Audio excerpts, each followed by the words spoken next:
আমি 1969 সালের গণ অভ্যুত্থানে অংশগ্রহণ করেছি।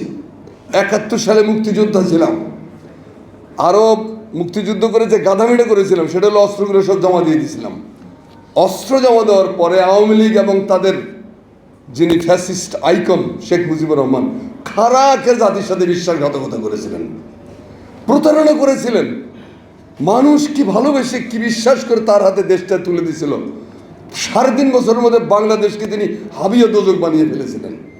27,000 রাজনৈতিক নেতাকর্মী হত্যা হয়েছে, কোনোটার কোনো বিচার হয়নি।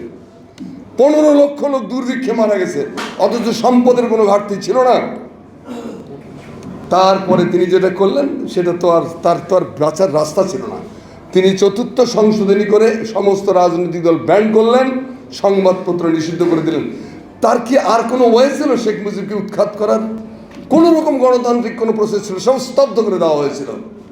বেদনা বিধিউর একটা ঘটনা ঘটে গেল।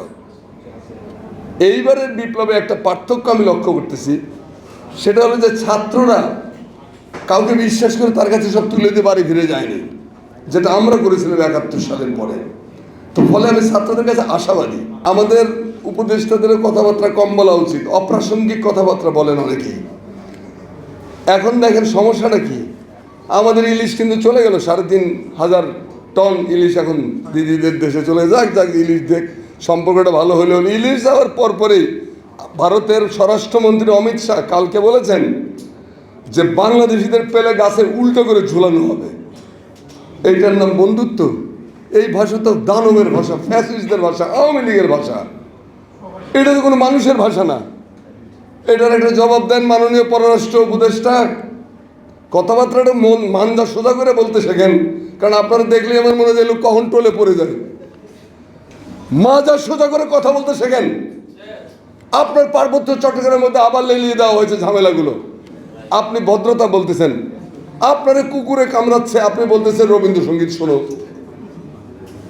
আপনারে কুত্তায় সাপে কামড়াচ্ছে, আপনি সংবিধানের আলতু ফালতু ধারা দেখাচ্ছেন। কুকুরের সাপ কি সংবিধান বোঝে? তার জন্য যেটা দরকার সেটা মাথা সোজা করে দাঁড়াতে হবে। মাথায় রাখবেন, আপনি দুর্বল না। বাংলাদেশের জনমানুষের সমর্থন তো আপনাদের সাথে আছে, তা আপনাদের মাজা লেকর বেকর করে কেন? লেকর বেকর মাজা দিয়ে যুদ্ধ করবেন? আমার কিন্তু তাদের প্রতি কোনো অশ্রদ্ধা নাই। আমি বলছি কথাবার্তা স্পষ্ট করে বলা শেখেন। এটা পরিষ্কার সূর্য লোক, এখন স্পষ্ট করে কথা বলতে হবে। আপনার পানির ব্যাপারে সমস্যার সমাধান করতে হবে, ভদ্রতা দেখানোর জায়গা নাই। বাংলাদেশ যতবার মোকাবেলার পথে গেছে ততবারই ভারত এসে হাত ধরছে, ভাই ভাই ভাই ভাই আমরা সমাধান করতেছি। পানি দেয় না, ফারাক্কা দিয়ে আটকায়। মৌলানা ভাসানীর ফারাক্কা লং মার্চ। তারপরে পৃথিবীর ইতিহাসে সেই একবারই ভারত জাতিসংঘের থেকে যে ক্ষমা টমা চেয়ে পানি চুক্তি করেছিল। তারপর থেকে তো তোষামদের লাইন এসে বললো, আব্বা আম্মা দিদি দাদা পা ধরে ধরে বাংলাদেশের শাসন ক্ষমতা গেছে। সেনা প্রধান হয়েছে এই বেটা, তার সেনাপতি হওয়ার জন্য ভারতের প্রেসিডেন্টের কাছে তদবির করছে। বুঝলেন বাংলাদেশের অপমান কতটা হয়েছে? তো আমার দেশের লোকদেরকে আপনি লটকাবেন গাছে। তো আপনার যে 26 লক্ষ লোক এখানে অবৈধভাবে কাজ করতেছে, তাদের ব্যাপারে আপনার সিদ্ধান্ত কি মাননীয় সরকার? আপনার সিদ্ধান্ত জানান। আমরা অপেক্ষা করছি।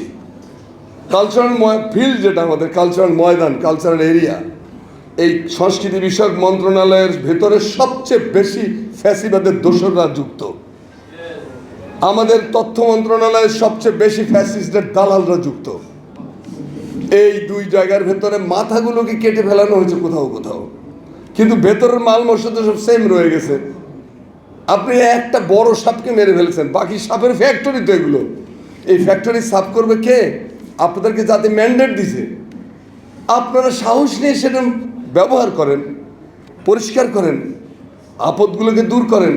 এবং এরকম প্রত্যেকটি সেক্টরে আনসার ঝামেলা করানোর চেষ্টা করা হলো, আপনার জুডিশিয়ারি কু করার চেষ্টা করা হলো। এহেন কোনো অপকর্ম যা করতেছেন আরও আসবে সামনে। তো সেই প্রতিবিপ্লবী তৎপরতা রুখে দেওয়ার জন্য যেগুলো সচেতনতা দরকার, যা কিছু করা দরকার, সেইটা ঠিক করে রাষ্ট্র সংস্কারে হাত দেন। জনগণের মালিকানা বাংলাদেশের জনগণের কাছে আসবে না।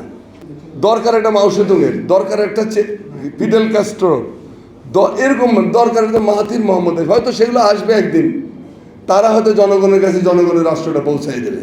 অর্থাৎ বাংলাদেশের মানুষকে বলবো যে ভাই জেগে থাকেন। অনেক আপদ চারিদিকে, অনেক সমস্যা আমাদের সমাধান করতে হবে, এই সরকারকে সহযোগিতা করতে হবে এবং তাদেরকে সতর্ক করতে হবে যে ভাই এটা এইভাবে করেন। ছাত্রগুলো প্রাণ দিয়েছে, এই প্রাণের এত রক্তপাত যেন বৃথা না যায়।